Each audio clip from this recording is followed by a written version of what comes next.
Bienvenue dans l'émission Saveurs divines.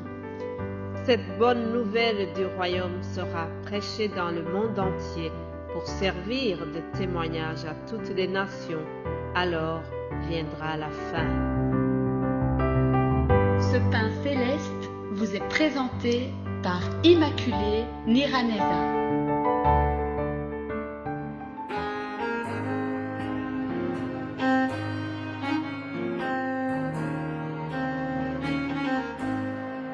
Shalom, shalom, bien-aimés de Dieu, que la paix de Christ soit avec vous. J'espère que vous avez passé une belle nuit et que vous vous réveillez bien. Rendez grâce au Seigneur qui nous donne ce nouveau jour, le vendredi, dernier jour de cette semaine. Je voudrais commencer par un encouragement. Encourager ceux qui ont le cœur brisé, ceux qui sont dans l'abattement. Lisons le psaume 34, verset 19. L'Éternel est près de ceux qui ont le cœur brisé, et il sauve ceux qui ont l'esprit dans l'abattement. Le malheur atteint souvent le juste, mais l'Éternel l'en délivre toujours. Alléluia. Voilà un mot pour vous encourager, vous tous qui ont un esprit brisé. Soyez encouragés par cette parole de Dieu. Alors, chers amis, nous allons continuer et aussi clôturer ce thème qui nous parle du temps fixé de Dieu. Il exauce la prière. Au temps fixé de Dieu, il exauce la prière. Hier, je vous ai parlé de l'histoire de Lazare que nous trouvons dans l'Évangile selon Jean 11. Comme promis, j'ai dit que nous allons la terminer aujourd'hui. Alors je voudrais qu'on continue l'histoire.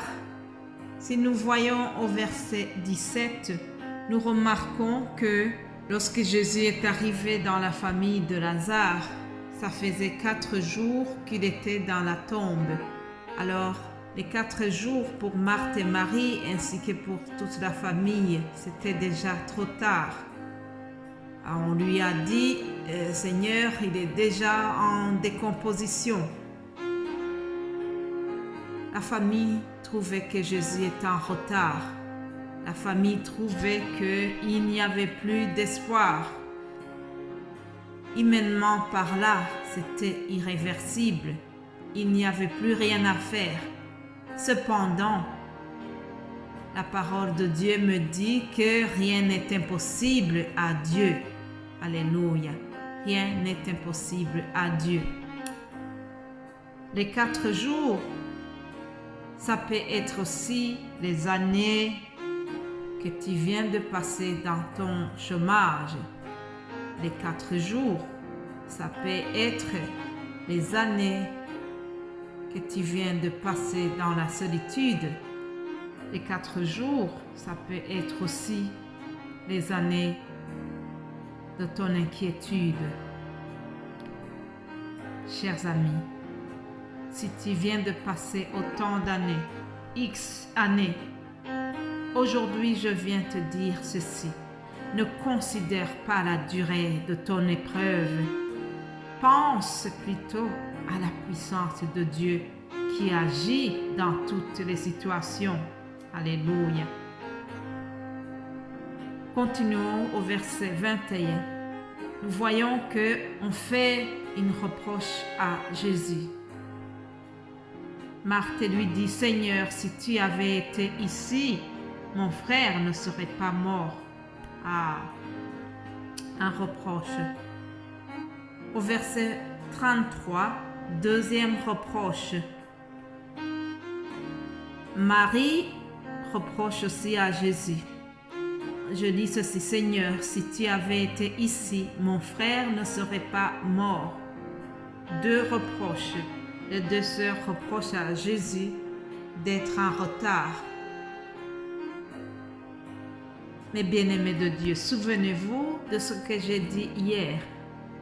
Je vous ai dit que Jésus ne fonctionne pas comme les ambulanciers. Il ne vient pas en courant. Jésus ne vient pas au temps que nous pensons, mais il vient au temps fixé de Dieu. Alléluia. Il vient au temps convenable de Dieu. Un des frères a parlé de ce temps convenable hier. Oui, chers amis, Jésus agit à son temps favorable, au temps convenable. Et notre parole nous parle de ce temps convenable. Lisons 2 Corinthiens, chapitre 6. Il est écrit: au temps favorable, je t'ai exaucé. Au jour du salut, je t'ai secouru. Voici maintenant le jour du salut. Au temps favorable de Dieu, il agit. Alléluia. Le tout, c'est que nous devons savoir que ce temps favorable de Dieu n'est pas comme nous le pensons. Il n'est pas le même que le nôtre. Continuons au verset 37. Nous voyons que il y a eu même des murmures. Il y a des reproches encore faits à Jésus. On lui a dit, il est écrit, quelques-uns d'entre eux dirent: lui qui a ouvert les yeux de l'aveugle, ne pouvait-il pas faire aussi que cet homme ne meure point? Ah, chers amis, des fois nous sommes jaloux des bénédictions des autres.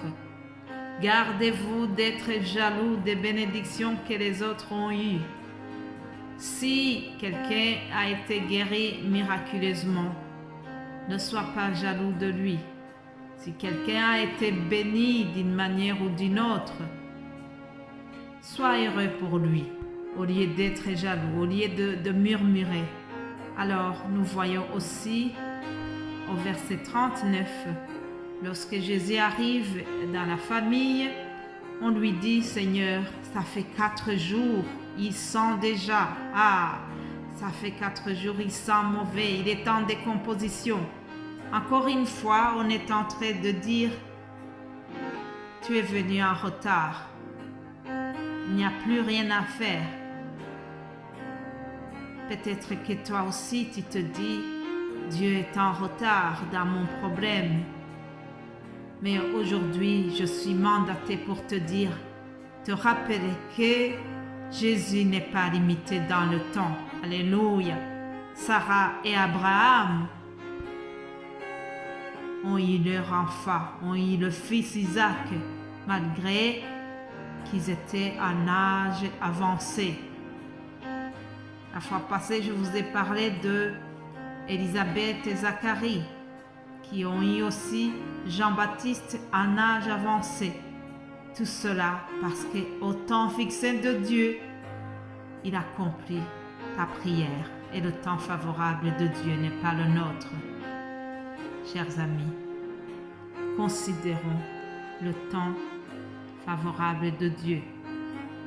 Alors, le récit se termine bien sûr par la résurrection de Lazare et nous voyons la conversation de Jésus et la sœur de Lazare.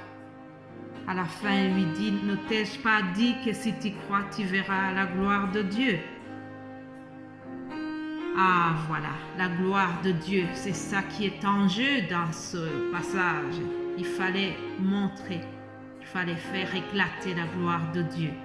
Ils ont ôté la pierre, Jésus a prié et puis ils ont ôté la pierre et Lazare est sorti.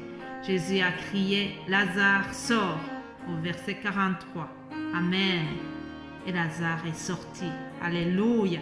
Parce que le temps fixé de Dieu était accompli. Alléluia. Bien-aimés de Dieu, je prie que vraiment vous puissiez patienter, discerner le temps favorable de Dieu. Quoi qu'il arrive, au temps favorable de Dieu, il te répondra.